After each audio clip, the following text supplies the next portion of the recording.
শক্তি কিংবা ভয় দেখিয়ে নয়, ইনসাফ এবং উদারতা দিয়ে মানুষের মন জয় করতে হবে বলে স্পষ্ট বার্তা দিলেন বিএনপির ভারপ্রাপ্ত চেয়ারম্যান তারেক রহমান। ৪৬তম প্রতিষ্ঠা বার্ষিকীতে দলের নেতাকর্মীকে এই বার্তা দেন তিনি।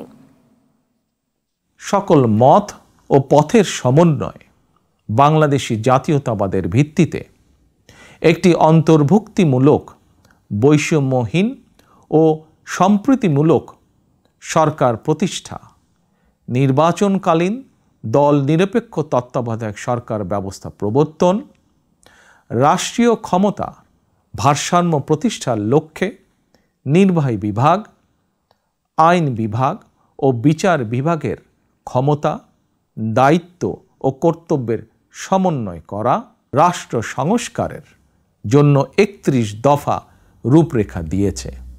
রাষ্ট্র ও রাজনীতির কাঠামোগত পরিবর্তনের পাশাপাশি ভবিষ্যৎ প্রজন্ম এবং কর্মক্ষম জনশক্তির সামনে সম্ভাবনার সকল দ্বার উন্মুক্ত করে দিতে হবে।